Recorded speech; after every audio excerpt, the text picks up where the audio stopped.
Yo quiero situar esta conversación sobre la política energética primero sobre una visión de país.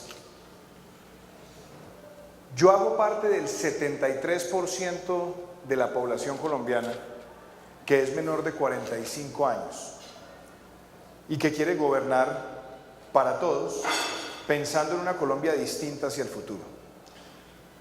En una Colombia donde entendamos cuáles son nuestras oportunidades económicas, cuáles son nuestras oportunidades sociales y cuáles van a ser los desarrollos económicos para ese país del futuro. Y ese país del futuro tiene muchísimos retos, pero tiene además algo que nosotros debemos proponernos. Este país necesita una mayor industrialización. Este país necesita profundizar un modelo económico donde las empresas crezcan, donde haya más empresas, pequeñas, medianas y grandes, que esas empresas estén jugando un papel fundamental en las cadenas de valor y que esas cadenas de valor se inserten en la economía internacional exitosamente. Ese país que todos queremos necesita también un desarrollo agroindustrial importante de la mano con los pequeños productores. Y queremos ampliar nuestra oferta de producción agrícola y necesitamos profundizar, por ejemplo, cultivos como la palma de aceite. Necesitamos profundizar en la fruticultura, tener un mejor uso de la ganadería pensada para la producción, en la avicultura, en otros sectores, se podría enumerar. Es un país que tiene la oportunidad de fortalecer su base de oferta turística hacia el futuro y soñar con más de 4 o 5 millones de turistas al año. Es un país que tiene una inmensa oportunidad en el sector de servicios. Es un país que tiene que profundizar la cobertura del internet de alta velocidad. Y es un país que está viendo cambiar la forma en la que están concebidas sus ciudades. Muy pronto vamos a tener más de 45 ciudades de más de 300.000 habitantes. Ese país está ahí, es real. Es un país que necesita dinamismo, que necesita emprendimiento y que necesita, por supuesto, construir equidad. ¿Y saben qué? Ese país solamente es posible si hay una política energética acorde con esos objetivos que nos queremos trazar como nación. Y el problema que hay acá en Colombia es que siempre se ven las políticas públicas con un síndrome de tenerlas en silos, como si la política energética nada tuviera que ver con la política industrial, como si la política energética no tuviera nada que ver con el desarrollo de las ciudades, como si la política energética no tuviera nada que ver con el desarrollo agroindustrial. Y ahí es donde está el error. Es creer que la política de energía es solamente un asunto de torres, reguladores, kilovatios, cuando en realidad se trata de una visión integral de calidad de vida y de modelo económico. Y yo creo que por ahí es donde tenemos que empezar esta conversación. Dicho eso, ¿qué es lo que está ocurriendo hoy en Colombia?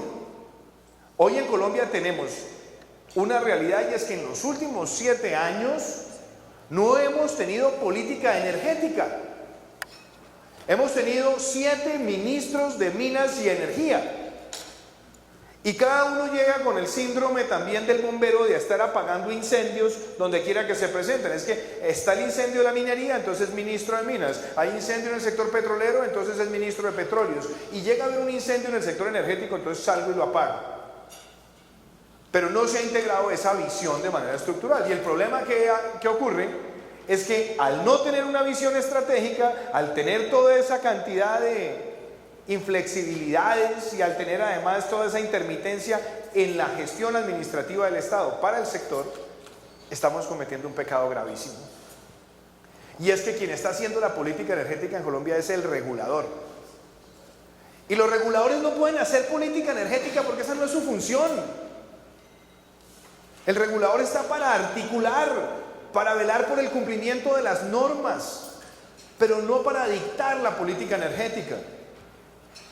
Y tenemos además un regulador que hace microgerencia regulatoria, que interviene el sector permanentemente, que genera muy poco espacio para discusión, porque son muchas las resoluciones de la CREG que las ponen a las 11 de la noche y dejan un día para otro de discusión o pocos días. No hay una gran deliberación con el sector, incluido el más importante, que son los consumidores, y eso conduce a unas pésimas decisiones. Por supuesto, cuando no hay política energética, el otro que interviene para formularla son los jueces, que lo hacen a través de decisiones judiciales, que no conocen bien el sector y que no saben de qué depende la sostenibilidad del sector. Y para colmo de males, cuando no existe una política energética, el otro que termina incidiendo son una serie de actores políticos que empiezan a incorporarle muchos elementos, con consultas populares, con muchísimas más exigencias de consultas de licenciamiento que tardan meses, o consultas previas que también pueden ser indefinidas. En ese marco, Colombia está discutiendo su futuro como país, y resulta que con esa desarticulación lo que estamos es llevando el país para el lugar equivocado. Pero no solamente es eso, es que para el país que yo planteo, ese país va a tener una demanda creciente de energía que va a ser cerca del 140% más de lo que hay hoy. Y estas son cifras que han sido cuantificadas por el Banco Interamericano de Desarrollo. Ese país que va a multiplicar las ciudades, ese país que va a tener mayor profundización industrial, ese país que va a necesitar mucha más cobertura de internet de banda ancha, ese país va a demandar más energía, y ese tipo de regulación que tenemos no está pensando en el futuro. Y eso me obliga a tener que plantear cosas absurdas que estamos viendo en el mercado de regulación de energía y que muestran también las imprecisiones regulatorias de la CREG. No es posible que nosotros no podamos hacer un corte de cuentas y decir, ¿qué le pasó al país cuando teníamos cargo por capacidad?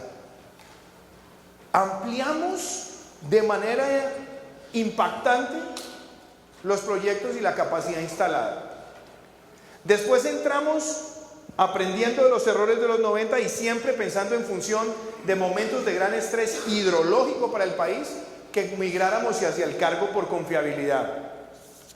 Se crea el cargo, y el cargo resulta que ya le hemos hecho 3 veces conejo, porque se supone que el cargo funciona como una especie de seguro, o si quieren llámenlo como una especie de ahorro contingente o como un fondo contingente, para poder tener capacidad para garantizar la confiabilidad en momentos de alto estrés hidrológico en el país.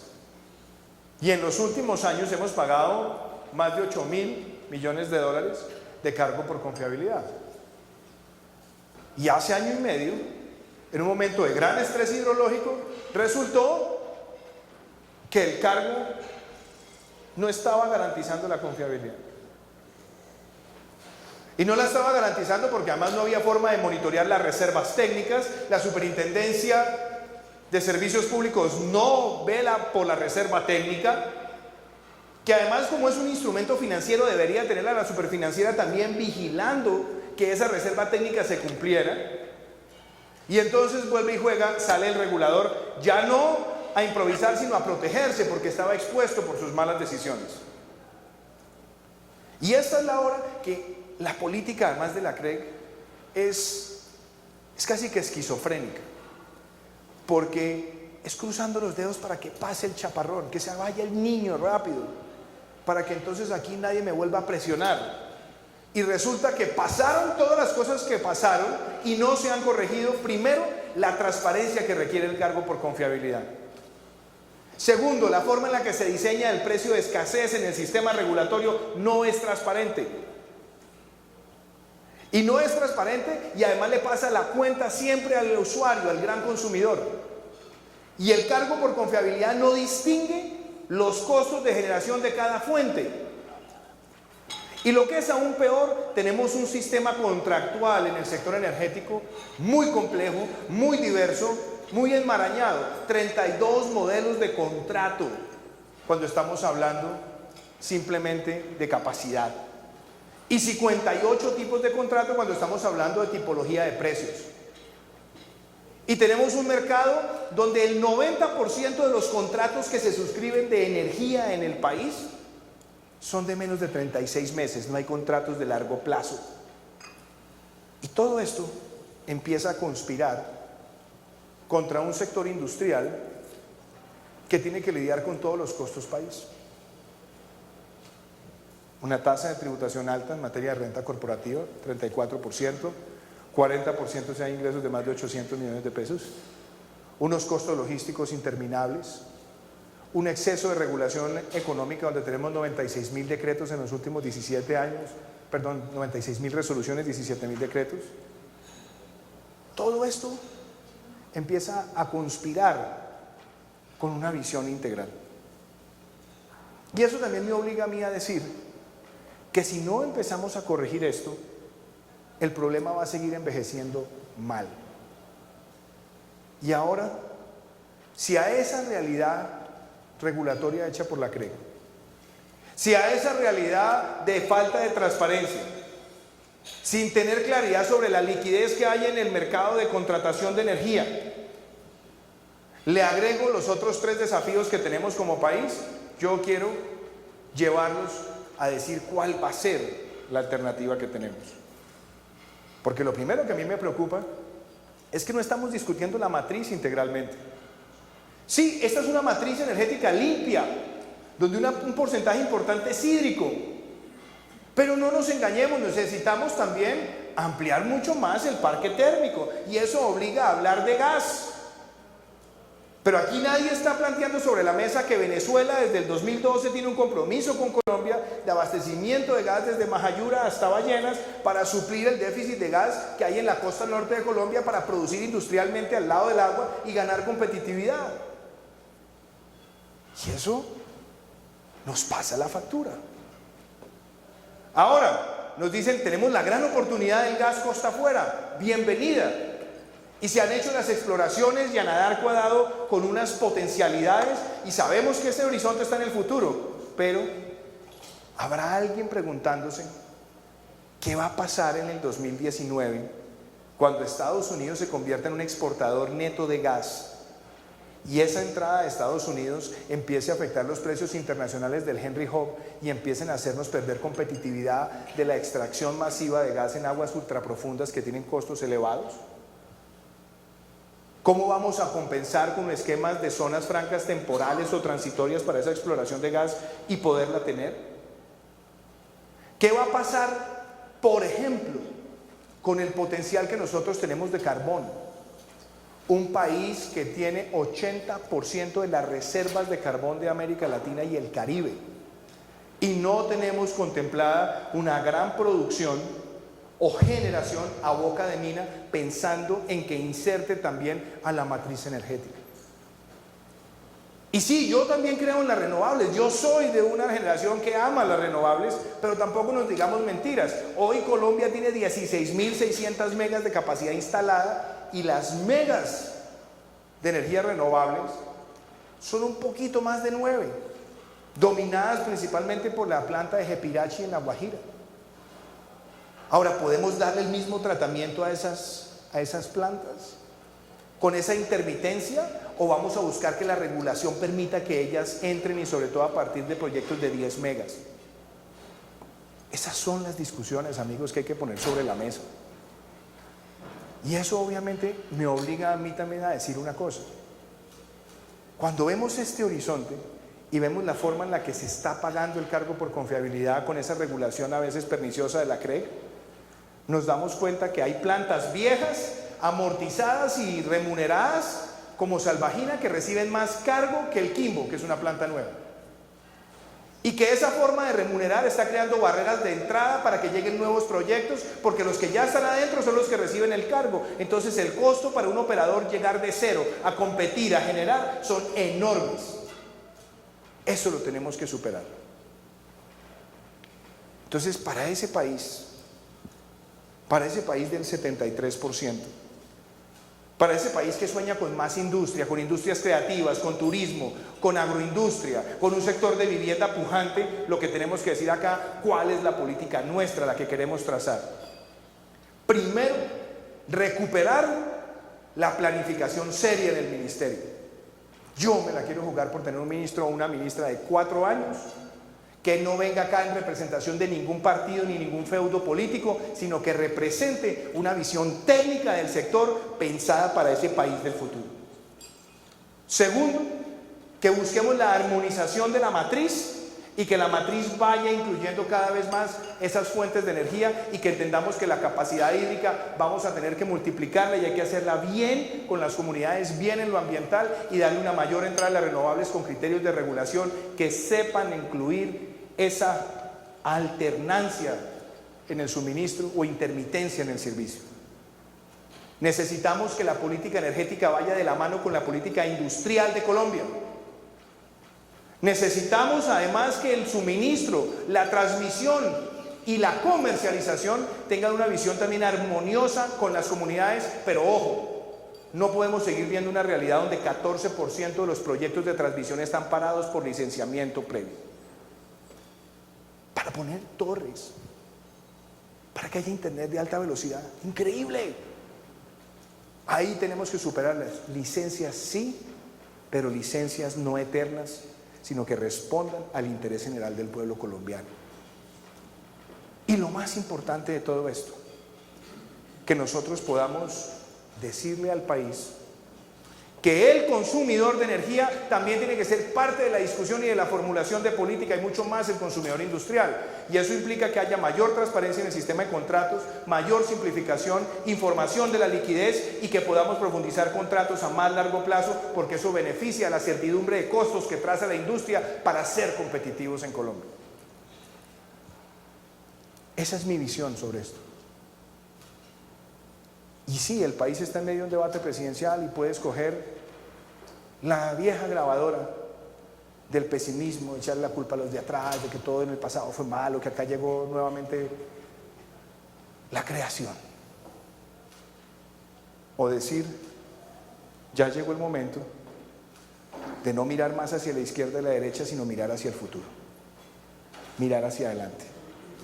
Y mirar hacia adelante implica políticas públicas serias, no contaminadas por la politiquería, que permitan que el sector de ustedes, los generadores, las comunidades, tengan un sistema energético que nos permitan soñar y construir esa Colombia del futuro. Hay unos discursos que suenan lindos, pero que cuando se contrastan con la realidad pierden cualquier esencia. Principalmente con los que hoy quieren hablar de renovar la administración pública, pero fueron el partido que llevó a Samuel Moreno a la alcaldía de Bogotá, o fueron el partido que tuvo una candidata presidencial oficial del partido que fue ministra de Juan Manuel Santos. Entonces, hay unas ambivalencias, ¿no? Los unos son los que hay que derrocar, pero nos convienen en ciertas ocasiones y no estamos dispuestos a aceptar los errores en la administración pública y nada que se les parezca, porque yo creo que del destrozo en el que quedó Bogotá, buena parte es responsabilidad de esos partidos que confían en el populismo, que es pan para hoy, hambre para mañana. Pero bueno, dicho eso, hablando de política industrial de la mano con la política energética, a mí me parece que lo primero que hay que poner sobre la mesa es una política industrial necesita de entrada hablar de transformación productiva. Es decir, la política industrial hay que pensarla y hay que pensarla para que tenga transformación productiva. Y esa transformación productiva está vinculada con la inserción en las cadenas de valor. Y la inserción en las cadenas de valor también va de la mano con el desmonte de exceso de trámites y va de la mano también con optimizar la función logística de nuestra economía.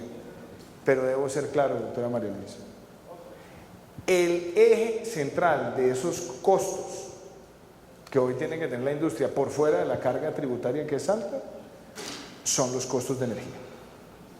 Y si vamos a entrar a hablar de los costos de energía y si vamos a hablar de la forma en la que la política energética va asociada con la política industrial, nos toca hablar primero de precios. ¿Tenemos claridad sobre la forma en la que los precios se crean? Yo debo decirle, no la hay. Hay apariencias, pero si quisiéramos tener transparencia en el esquema de precios, hay que saber la contratación cómo es, hay que tener muchísimo mejor sentido la liquidez, hay que saber cuántos son los costos de cada una de las tecnologías que generan y en función de eso saber cómo es que se van a distribuir los cargos que se asigne. Y eso tiene que ver también sobre la forma en la que está estructurado la ponderación de las WACC, y eso también tiene que ver sobre los costos de comercialización, sobre los costos de transmisión. Segundo, la competencia. Porque el usuario como tal y el usuario industrial, que es el que está sentado en este recinto, debe tener la posibilidad de opinar y de supervisar el sistema de transparencia de precios, porque al final del día es un esquema donde el sector industrial necesita saber cómo se va a articular con la política energética. Segundo, ya lo dije, competencia. Hoy, desafortunadamente, las barreras de entrada dadas, porque el cargo por confiabilidad premia a quien ya está dentro de la competencia, es una barrera brutal para que lleguen nuevos oferentes al sector. Y eso necesitamos superarlo. Sobre todo vislumbrando hacia el futuro cuál va a ser esa demanda energética que Colombia necesita. Ya lo dije, simplificación contractual. 32 contratos por capacidad y 58 tipos de contrato por precio hacen que el sistema sea poco transparente. Yo simplificaría el sistema de contratación. Suministro. La función del suministro también tiene que ver sobre la forma en la que está estructurada la red, y para que la red pueda quedar bien estructurada se necesita delimitar claramente que las zonas trazadas de interconexión no estén expuestas siempre a demoras por temas de consulta que se podrían zanjar de manera mucho más rápida. Eso me lleva a hablar del otro tema, la comercialización. La comercialización debería tener también mucha más transparencia. El costo de la comercialización de energía, especialmente cuando se trata de la industria, es muy compleja. Necesitamos además que la contratación pueda ser de más de 36 meses, de más largo plazo, para darle más confiabilidad al que la está comprando. Y quiero cerrar con esto, que también es una invitación a la reflexión, no pretendo aquí sentar doctrina. La autogeneración y el papel que va a tener la autogeneración en la industria me parece interesante en algunas regiones del país. Y cómo vamos a premiar la capacidad de autogeneración que tengan muchas industrias. Y además para que los excedentes que puedan generar los puedan incorporar a la red, y que eso además se les remunere bien y se les compense bien porque están contribuyendo. Pero yo creo que ahí también nos ha hecho muchísima falta que la conversación con la industria sea más franca y sea pensada en la competitividad estructural del sector eléctrico. Si hacemos estas cosas bien, doctora María Luisa, yo creo que podemos hablar de productividad mejor, de conectividad. Y lo último que voy a decir, esta no es una elección entre la izquierda y la derecha. Esta no es una elección entre los que niegan el desarrollo. No, este país tiene cosas positivas que contar. Si yo no me siento cómodo con que tengamos un ingreso per cápita de $6.000, pero la verdad es que hace 15 años era de un poquito menos de 2.000. Yo no me siento cómodo con que este país tenga $60.000 millones de exportaciones, pero hace 15 años eran 9.000. Yo no me siento cómodo con que este país tenga un déficit comercial de $10.000 millones, yo quiero verlo con un superávit de 30.000. Pero ese es un país que ha quintuplicado, sextuplicado sus exportaciones en los últimos 15 años. Yo no me niego a creer que la inversión extranjera le trae valor al país. Debería ser más. Y debería ser mucho más asociada con la industria nacional, y debería ser mucha más la inversión nacional en el país. Pero esto lo que no puede ser es un debate entre los falsos profetas que niegan la realidad de un país, y quienes por otro lado lo que están tratando de hacer es ver cómo enarbolan las banderas de la vieja política para tratar de renovarla, como le pasa a tantos partidos en Colombia. Aquí lo que se trata es de pensar con modernidad, sin estar amarrados a esa pelea anacrónica de la izquierda y la derecha y de andar negando las cosas. No, hay un 73% de este país que somos menores de 45 años que queremos un país con competitividad, con industria, que piense en grande, con optimismo, que piense en la calidad de las políticas públicas más allá de quién es el autor, porque si es el autor entonces son malas, pero si son los otros siempre son buenas. No, ese país es el que quiere esta política energética, ese país es el que quiere que vaya conectada con la industria, porque si esas dos cosas se hacen bien, el país va a progresar. Importante en la perspectiva del doctor Robledo. Primero, para zanjar por lo menos la claridad con la realidad. La doctora Clara fue candidata oficial del Polo y apoyó a Santos en la segunda vuelta como candidata oficial del Polo. Pero no como una posición del Polo. En el 2010, yo ya lo escuché, yo ya lo escuché. La doctora Clara y el doctor Petro fueron candidatos de su partido en el 2010 y usted los respaldó. En el 2006, usted viene haciendo la fila en su partido, pero ahora no lo niegue, y no niegue los desastres de su partido. Porque si se va a presentar acá como el que no tiene aquí nada que decir con respecto a la mala administración pública, no, lo que le quiero decir es que malas administraciones públicas y errores de gobierno hay. Y aciertos de gobierno también hay. Y también se los reconozco que los puede haber en su partido, pero no vengamos a dibujar aquí el adanismo político. Y lo otro, usted me va a plantear los temas del gobierno Uribe, bien, discutámoslo, no tengo problema.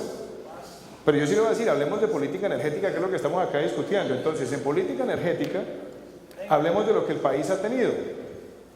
El país, entre el año 2002 y el año 2010, aumentó su capacidad instalada en un 32%. ¿Eso benefició al sistema? Sí.